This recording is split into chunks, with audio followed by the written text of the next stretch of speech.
Hello students, कैसे हैं आप लोग। आपका अपने यूट्यूब परिवार इंग्लिश गुरु में स्वागत है। मैं हूं प्रशांत वर्मा। तो जैसा कि स्टूडेंट्स आप लोग जान रहे हैं कि हम लोग अभी इंटरमीडिएट सेकेंड ईयर का जो बुक है रेनबो पार्ट 2 उसको लेकर के चल रहे हैं और उसके बिल्कुल प्रथम पार्ट को हम लोगों ने सफलतापूर्वक खत्म कर लिया है। और इसके बीच में जितना भी क्वेश्चन आंसर आया है उसको भी हम लोग देखते चले हैं बिल्कुल। और पेज नंबर 10 का जो था क्वेश्चन आंसर 7 1 to 7 उसको भी हम लोगों ने कल के सेशन में देख लिया। अब चलिए इसमें और जो इम्पोर्टेंट ग्रामर वगैरह है उसको मैं बताता हूं। मैं एक बार फिर से बताना चाहूंगा कि पेज नंबर 11 जो है उसका जो लॉन्ग क्वेश्चन आंसर है उससे आपको कोई भी प्रश्न आने वाला नहीं है। आपको केवल चैप्टर से 5 नंबर का समरी पूछता है ना, समराइज द आइडिया कंटेंट करके समरी पूछता है। और उस चैप्टर के अंतर्गत जो भी कुछ ग्रामर रहता है उसमें से आपको ऑब्जेक्टिव के रूप में आ सकता है। और शॉर्ट क्वेश्चन आंसर आता है, ठीक है ना, 2-2 नंबर का शॉर्ट क्वेश्चन आंसर आता है जिसको आपको लिखना रहता है, ठीक है। तो इसमें जो क्वेश्चन है पेज नंबर 11 में जो आपको लॉन्ग टाइप का आंसर क्वेश्चन आंसर है उसको आपको देखने की आवश्यकता नहीं है। वैसे जैसे मैंने चैप्टर लाइन बाय लाइन पढ़ा दिया है तो उसका क्वेश्चन आंसर भी आप स्वयं कर सकते हैं, उसकी आपको कोई आवश्यकता नहीं है। तो चलिए हम आते हैं इसके क्या कहते हैं पेज नंबर 12 पे। पेज नंबर रेनबो पार्ट 2 का पेज नंबर 12 आप निकालेंगे पहला चैप्टर में से। तो उसमें आपको एक है D3 है ना, पेज नंबर 12 में सबसे नीचे आएंगे तो एक D3 आपको मिलेगा, D3 वर्ड मीनिंग है ना। पेज नंबर 12 में आएंगे, उसमें क्या करना है देखिए, उसमें ये देखिए यहाँ पे क्या करना है कि इधर आपको जो है ना, ये जो आपको है लंबा मीनिंग लिखा हुआ है ना। और इधर जो आपको इधर है जो बी कॉलम में, एक कॉलम में लंबा मीनिंग लिखा हुआ है और बी कॉलम जो है उसमें मतलब किसी इस सारे वो मीनिंग का जो एक मीनिंग होगा उसका छोटा सा शब्द दे दिया है, तोड़ करके शब्द दे दिया है, जिसको आपको खुद से डिफाइन करना, खुद से आपको बतलाना है कि क्या होगा। देखिए आपका क्वेश्चन क्या लिखा हुआ है यहाँ पे, someone related who lived long time एगो। फिर से देखेंगे, समवन मतलब कोई है ना, कोई व्यक्ति, related who lived long time एगो मतलब कि काफी लंबे समय पहले जो व्यक्ति रहते थे हमसे संबंधित थे, मतलब क्या, हमारे पूर्वज। और आपका इधर बी कॉलम में TOR लिखा हुआ है, TOR तो क्या हो जाएगा, एंसेस्टर या फोर फादर, यही ना होता है। तो फोर फादर तो TOR से नहीं मिल रहा है, इसलिए क्या लिखेंगे, एंसेस्टर, ANCES लिखेंगे तो आपका ये पहला क्लियर हो जाएगा। एंसेस्टर मतलब पूर्वज, यानी कि वैसे व्यक्ति जो लंबे समय पहले रहते थे और हमसे संबंधित थे, है ना, हमारे रिलेशन में थे, उनको क्या कहेंगे, एंसेस्टर। चलिए अब दूसरा आते हैं, कहता ऑफ ओन्स होमलैंड मतलब कि खुद के पैतृक जमीन का, मतलब खुद के स्वयं के घर का मतलब पैतृक, है ना, यानी पैतृक का यहाँ चर्चा कर रहा है। और इधर लिखा हुआ था क्या, NOUS, है ना। तो इंडिजिनस मीन्स क्या होता है, पैतृक। इंडिजिनस मीन्स क्या होता है, परंपरागत। तो यहाँ पर क्या देंगे, इंडिजिनस, INDIGE देंगे। और इसमें क्या लिखा होता है क्वेश्चन आपको, NOUS, तो इसका सेकंड का मीनिंग क्या होगा, इंडिजिनस, ठीक है, परंपरागत, पैतृक से रिलेटेड, है ना, पैतृक भूमि से रिलेटेड। अब देखिए तीसरा कहता है being a burden to, being a burden to, burden means क्या होता है, बोझ या भार, मतलब बोझ बनना या भार बनना, है ना। तो इसका क्या होगा, यहां आपको क्वेश्चन में दिया था ANCE यानी इनकम्ब्रेंस। इनकम्ब्रेंस मीन्स क्या होता है, बोझ या भार। तो ENCUMBR है ना, BR दे देंगे। और ANCE जो है आपको क्वेश्चन में दिया हुआ है। देखिए इस एंसेस्टर में क्वेश्चन में इतना दिया हुआ था, इसमें इतना दिया हुआ था, इसमें इतना दिया हुआ था, है ना, इनकम्ब्रेंस, ठीक है। और बाकी अपने मन से आपको जोड़कर इसका आंसर बनाना था। अब आगे है to spread ideas beliefs ETC मतलब विचारों, है ना, विश्वासों इत्यादि को फैलाने को क्या कहते हैं, तो प्रोपागेट। इसको क्या कहते हैं, प्रोपागेट। यहां क्या लिखा हुआ है आपको, केवल ATE, केवल इतना लिखा हुआ है ATE। तो इसमें हम क्या जोड़ेंगे, PROPAG जोड़ देंगे तो आपका ये आंसर हो गया। मतलब कि विचारों, क्या कहते हैं, विचारों और अपने विचारों विश्वासों इत्यादि को फैलाना को क्या कहेंगे, प्रोपागेट, है ना, फैलाना। उसके बाद आपका है स्लो विटेड मतलब कम बुद्धि का, ये तो सीधा है, स्लो विटेड मीन्स क्या होता है, कम दिमाग का, कम बुद्धि का। उसका एक मीनिंग क्या होता है, स्टोलिड। और यहां क्या लिखा हुआ था, LID, इतना मात्र लिखा हुआ था LID, यानी STO आपको जोड़ना होगा। तो स्टोलिड मीन्स क्या हुआ, मंद बुद्धि, कम दिमाग का।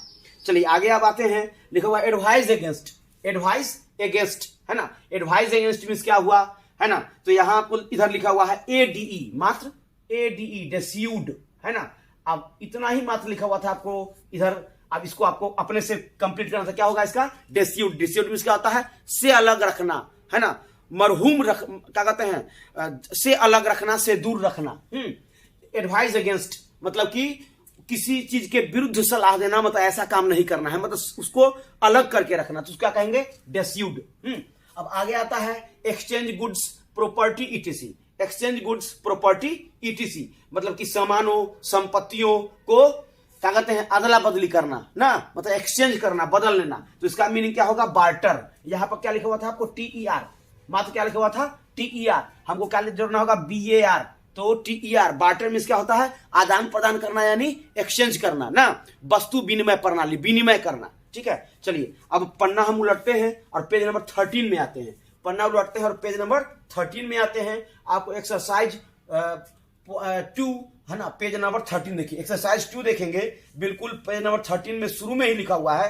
इसमें आपको क्या करना है कि देखिए 1 2 3 4 5 आपको वर्ड में लिखा हुआ है आईएनजी फॉर्म का, है ना, जिसको जेरंड कहते हैं। आईएनजी को क्या कहते हैं? जेरंड। और 2 जहां जो रहता है उसको क्या कहते हैं? इन्फिनेटिव। ठीक है, तो आईएनजी फॉर्म का आपको 5 वर्ड में लिखा हुआ है। ठीक है, और साथ में आपको 5 क्वेश्चन लिखा हुआ है। अब इस पांचों में से कौन सा इंपोर्टेंट, कौन सा इसमें भराएगा, कौन सा सुटेबल है, उसको भरना है। तो पहला क्वेश्चन हम देखते हैं, लिखा हुआ है पहला आपको लिविंग है ना, जिसको हम ABCD कर दे रहे हैं सुविधा के लिए, ताकि हम यहाँ ABCD करके भर देंगे तो आपको समझ में आ जाएगा। ए में लिखा हुआ है लिविंग, LIVING। लिव मीन्स क्या होता है? रहना, उसी का ING फॉर्म है। उसका बी में लिखा हुआ है क्या? Thinking, THINKING। Thinking, think means क्या होता है? सोचना, उसका ING फॉर्म लिखा हुआ है। उसका राइटिंग, है ना, राइट, WRITE, लिखना, उसका जो है ING फॉर्म लिखा हुआ है। उसका जो है बार्टर, BARTER। देखिए बार्टर यहां पर आया था ना, वही बार्टर मीन्स क्या होता है? आदान प्रदान करना, एक्सचेंज करना। तो इसमें इसी का भरपूर लिखा हुआ है। ठीक है, यानी ING फॉर्म है। उसका जो है मैडनिंग, मैडनिंग, मैड से मैडनिंग, यानी पागल या भर में पागल बनाना। ठीक है, तो मैडनिंग मीन्स क्या हुआ? मैड मीन्स क्या होता है? पागल, पागल बनाना। नाउन वर्ब दोनों के रूप में इस्तेमाल किया जाता है। तो मैडनिंग लिखा हुआ है। ठीक है ना, तो चलिए हम इसके क्वेश्चन नंबर 1 पे आते हैं। पहला क्वेश्चन कहता है प्रज्ञाज, है ना, प्रज्ञाज। मतलब कि किसी लड़की का नाम है प्रज्ञा। प्रज्ञा की खाली जगह is not very legible, it not very legible, है ना। तो यहां पर क्या हो जाएगा? सी नंबर पॉइंट राइटिंग, मतलब प्रज्ञा की लिखावट जो है वह पढ़ने नहीं कोई आदमी, समान आदमी अच्छा से पढ़ सकता है, वह स्पष्ट नहीं है। ठीक है, पढ़ने योग्य नहीं है। तो यहां पर क्या भरेंगे? सी नंबर पॉइंट, यानी writing. Pragya's writing is not legible. Second में आते हैं, कहता है कि the police could not control the, the police could not control the. तो इसमें क्या हो जाएगा? मैडनिंग क्राउड, मतलब कि उन्मादित। इसका मीनिंग क्या होता है? उन्मादित, पगलाया हुआ, खूब गुस्साया हुआ। जैसे कि बहुत सारे लोग मिलकर किसी चोर को पकड़ते हैं तो कैसे गुस्साए हुए रहते हैं, सब उसको एक एक थप्पड़ मारते हुए मार देते हैं। तो वही है यहाँ पर मैडनिंग, मतलब कि उन्मादित, है ना। The police could not control the maddening crowd, मतलब कि पुलिस जो है वह उन्मादित भीड़ को ये नियंत्रण नहीं कर पाई, है ना, नियंत्रण में नहीं रख सकी। उसका तीसरा, we are in danger of, है ना, खाली जगह away the permanent good for a momentary pleasure. देखिए ये बुक से ही लाइन है आपको, we are in danger of, यहां पर क्या हो जाएगा? बार्टरिंग। मतलब कि इसका मीनिंग पूरा क्या हो रहा है? वी आर इन डेंजर मतलब हम लोग खतरे में हैं, है ना, हम लोग खतरे में पड़ गए हैं। कैसे? तो bartering away the permanent good for a momentary pleaser, मतलब कि अस्थायी सुख को, परमानेंट गुड अस्थायी सुख को क्षणिक सुख से बदलकर, हम लोग अस्थायी सुख को क्षणिक सुख से बदलकर खतरे में हैं। इसलिए यहाँ पर क्या होगा? बार्टर। बार्टर में इसका होता है आदान प्रदान करना। उसका नेक्स्ट क्वेश्चन आपको आता है फोर्थ, चौथा number question, Gandhi always believed इन, है ना, हम गांधी जी हमेशा विश्वास करते थे किस चीज में? तो सिंपल। तो यहाँ पर क्या होगा? लिविंग, सिंपल लिविंग, ए भरेंगे यहाँ पे। तो Gandhi ji always believed in simple living, है ना, साधारण रहन सहन में विश्वास करते थे। और पांचवा है अमनदीप्स, खाली जगह वाज क्वाइट लॉजिकल। अमनदीप्स यहां पे क्या पढ़ेंगे? B number thinking. Amandeep's thinking was quite logical, मतलब अमनदीप की जो सोच है वह बिल्कुल, है ना, लॉजिकल मींस क्या होता है? लॉजिक से भरी हुई है ना, तर्क से भरी हुई है। तो क्या क्या क्या करेंगे? प्रज्ञास पहला में भरेंगे राइटिंग, दूसरा में क्या भरेंगे? मैडनिंग, है ना, तीसरा में क्या भरेंगे? बार्टरिंग, है ना, चौथा में क्या भरेंगे? थिंकिंग, और है ना यहाँ पर क्या कहते हैं सिंपल लिविंग, और अमनदीप्स राइटिंग, है ना, अमनदीप्स थिंकिंग, यहाँ पर क्या रहेंगे थिंकिंग। ठीक है, अब चलिए अब नेक्स्ट आते हैं एक्सरसाइज 1। एक्सरसाइज 1 में हम आते हैं। एक्सरसाइज 1 में क्या कर रहा है, complete the sentences given below by using the appropriate forms of the verbs given in brackets. ठीक है, यानी कि आपको 1 2 3 4 5 6 क्वेश्चन दिए हुए हैं, है ना, जिसमें कि उसके बगल में देखिए ये खाली देखिए यहाँ पर, इससे हमको यहां पर फिल अप द ब्लैंक्स करना है, यानी इस सेंटेंस का टेंस देख करके हमको इसका वर्ब क्या होना चाहिए सो लिखना है। तो पहला क्वेश्चन कर रहा है इंडियन सिविलाइजेशन हैज, यानी हैज या हैव लग गया, यानी प्रेजेंट परफेक्ट, यानी वर्ब 3 ही आएगा, जब आएगा तो वर्ब 3 ही आएगा। तो इंडियन सिविलाइजेशन हैज, कीप का क्या हो जाएगा verb 3, kept it alive till now, मतलब कि भारतीय सभ्यता ने इसे आज तक जीवित रखा है, इसे अभी तक जीवित रखा है। तो कीप का क्या हो जाएगा यहाँ पर वर्ब 3, केप्ट। अब दूसरा क्वेश्चन में आते हैं, I see here ancient India still living, है ना, ये भी चैप्टर का बिल्कुल लाइन है आपको कि मैं देखता हूं कि हेयर एंशियंट इंडिया ने, प्राचीन भारत आज भी जीवित है, आज भी जीवन में रह रहा है।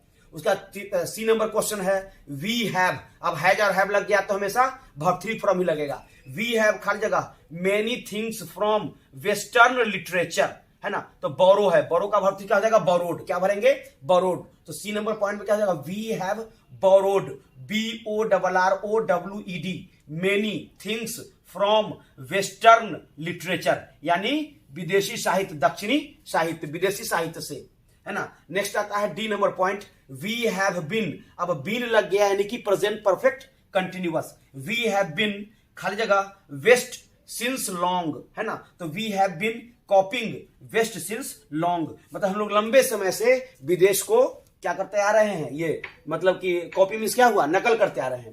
उसका ई नंबर पॉइंट है आर्या डिड स्पीक सो, है ना, तो यहां डिड लग गया यानी कि पास्ट इंडेफिनिट फॉर्म हो गया। तो पास्ट इंडेफिनिट फॉर्म में क्या करेंगे, यहां पर वर्ब 1 यानी कि स्पीक को उसी तरह उतार देंगे चूंकि सिंपल पास्ट का है। उसका नेहरू हैड, हैड लग गया यानी कि पास्ट परफेक्ट, तो क्या करेंगे राइट का यहां पर रिटर्न कर देंगे, Nehru had written so many letters to his daughter from jail, मतलब कि नेहरू ने जेल से अपने पुत्री को काफी ज्यादा पत्र लिखा। तो चूंकि यहां हैड लग गया यानी कि पास्ट परफेक्ट, तो पास्ट परफेक्ट क्या करेंगे हमेशा वर्ब 3 करेंगे। ठीक है, तो इस प्रकार आपका इसके अंदर जो भी था क्वेश्चन आंसर वो आपको हो गया। अब जो है इसका एक क्वेश्चन बनता है समरी, उसको मैं इसके नेक्स्ट वीडियो में लिखा दूंगा आपको। तो ये आपका पहला चैप्टर इंडियन सिविलाइजेशन कल्चर पूरी तरह समाप्त हो जाएगा। अगर आपको ये वीडियो पसंद आता है तो इसको लाइक करें, शेयर करें और ज्यादा से ज्यादा सब्सक्राइब करें, और कमेंट बॉक्स में जरूर लिखें कि आपको कोई समस्या आती है इसमें, तो कमेंट बॉक्स में जरूर लिखें, मैं उसकी समस्या का समाधान, आपकी समस्या का समाधान जरूर करूंगा। Thank you.